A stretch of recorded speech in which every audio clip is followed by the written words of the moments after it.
I looked at myself in the mirror and smiled.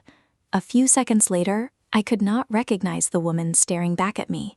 Nothing around me had changed, but everything inside me had. My mother was still smiling. My best friend was still taking pictures. No one understood why I suddenly asked them to stop.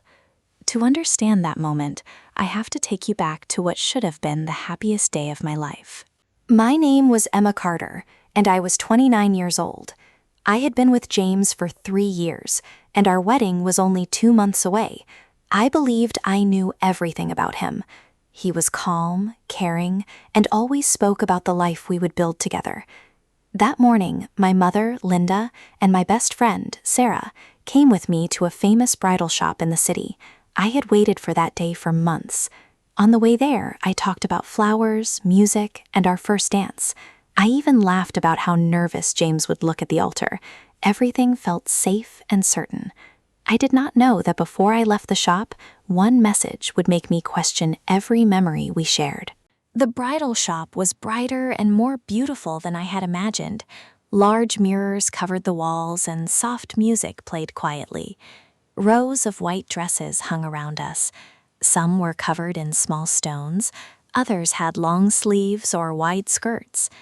Michelle, the sales assistant, welcomed us warmly and asked what kind of dress I wanted. "Something simple," I said.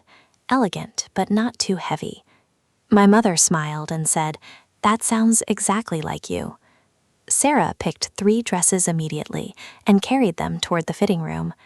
We laughed as if we had the whole place to ourselves. I felt like the happiest woman in the world. Then Michelle handed me the first dress, and the search for my future began. The first dress was beautiful, but it did not feel right. The skirt was too large, and I could hardly move.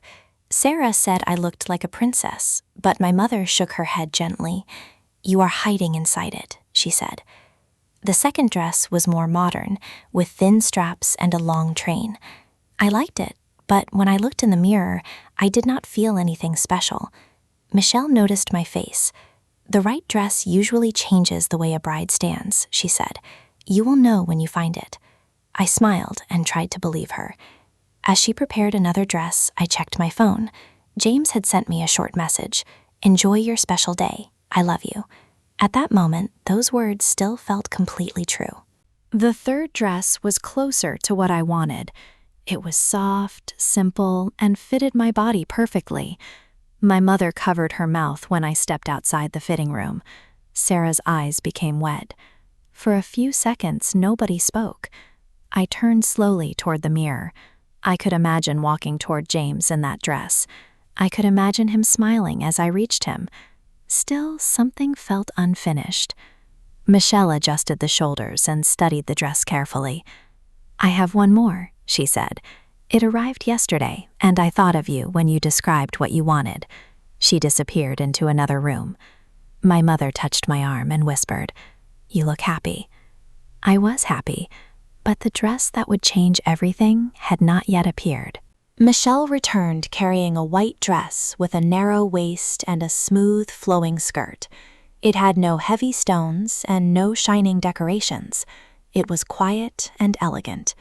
The moment I touched it, I felt something different. Inside the fitting room, Michelle helped me close the back.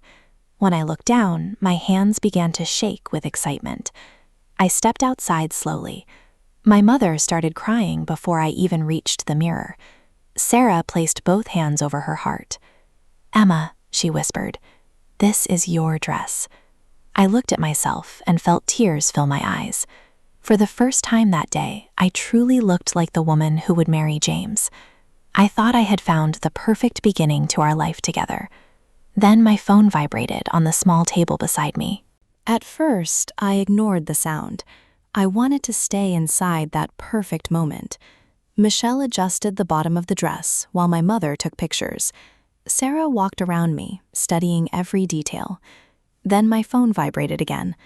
"Someone really wants you," Sarah said with a smile. I reached for it carefully so I would not step on the dress. The message came from a number I did not know. There was no name and no greeting. It contained one sentence: "You deserve to know who you are about to marry." Under the sentence was a video. My smile disappeared, but I still did not open it. I told myself it might be a mistake or a cruel joke. Then I noticed the small image at the beginning of the video. The man in it looked exactly like James. My heart began to beat faster. I turned slightly so the others could not see my screen. For a few seconds, I simply stared at the video without touching it. James had told me he was working late the previous evening. He had even called me from his car and said he was tired. The small picture on my screen showed him wearing the same dark blue shirt he had worn to work. I wanted to lock my phone and forget the message. I wanted to continue choosing shoes and taking photographs, but something inside me would not allow it. I pressed play. The video showed James sitting in a quiet restaurant booth beside a blonde woman. His arm was around her shoulders. At first, I hoped she was only a friend. Then she turned toward him and he kissed her. The video lasted only 15 seconds, but it felt much longer. I watched James touch the woman's face. I saw the familiar smile he had often given me. Then the screen went dark. I could hear my mother and Sarah talking behind me, but their voices sounded far away. Another message appeared from the same number. Her name is Ashley. This has been happening for months. I read the sentence twice. Months. Not one mistake, not one confused moment. Months of lies while we planned our wedding. I wanted to believe the sender was lying, but the video was clear. James's face was clear. His wedding ring finger was still empty, but my engagement ring was shining on my hand. Then another photograph arrived, and this time there was no way to explain what I saw. The photograph showed James and Ashley standing inside a hotel lobby. A date appeared in the corner. It was from 3 weeks earlier, the same night James had told me he was helping his brother move. I remembered calling him that evening. He had answered quickly and said he could not talk because he was carrying boxes. I had believed him without question. I had even told him to be careful and not hurt his back. Now I looked at the photograph and understood how easily he had lied. My fingers became cold around the phone. I looked at my reflection. The dress was perfect. The ring was beautiful. Everything around me still looked like a wedding day, but nothing felt real anymore. Then my mother saw my face in the mirror and stopped smiling. "Honey, what's wrong?" my mother asked. I opened my mouth, but no words came out. Sarah stepped closer, and Michelle stopped adjusting the dress. I locked my phone immediately. I could not let them see the video. Not there. Not while I was standing in the dress I had imagined wearing for James. My knees suddenly felt weak, and I sat down on the small chair near the mirror. The white skirt spread around me like a broken dream. My mother touched my shoulder. "Are you feeling sick?" she asked. I shook my head, but tears were already filling my eyes. I wanted to scream that James had betrayed me. Instead, I whispered, "I just need a moment." But inside, one question was growing louder. Had every promise he made to me been another lie? I stayed silent until I could breathe normally again. Then I stood and asked Michelle to help me remove the dress. Inside the fitting room, I stared at the ring on my finger. I thought about calling James immediately, but I knew he might deny everything. I needed to hear the truth while looking directly at him. When I came out, Michelle asked whether she should prepare the order. I forced myself to smile. "I need some time to think," I said. My mother looked worried, but she did not question me again. I thanked Michelle and walked out of the shop without buying the dress. Outside, the sunlight felt too bright. Sarah and my mother went to get the car. I stood alone on the pavement and called James. He answered cheerfully, but his voice changed when I said, "We need to meet now." James arrived at my apartment 40 minutes later. He walked inside with a worried expression. "What happened?" he asked. I did not answer. I placed my phone on the table and played the video. His face became pale before it ended. For several seconds, he said nothing. That silence told me more than any excuse could. "Who sent you this?" he finally asked. "That is not the question," I said. "Is it true?" He looked down. "Emma, I can explain." I felt something break inside me when he used those words. People only said them when the truth was already clear. I asked him how long it had been happening. He closed his eyes and whispered, 4 months. Our wedding had been planned for 6 months. James said he had met Ashley through work. He claimed he never planned for the relationship to continue. He said he was confused and afraid to tell me. I still love you, he said. I wanted to end it before the wedding. I stared at him in disbelief. You wanted to enter our marriage with a secret? I asked.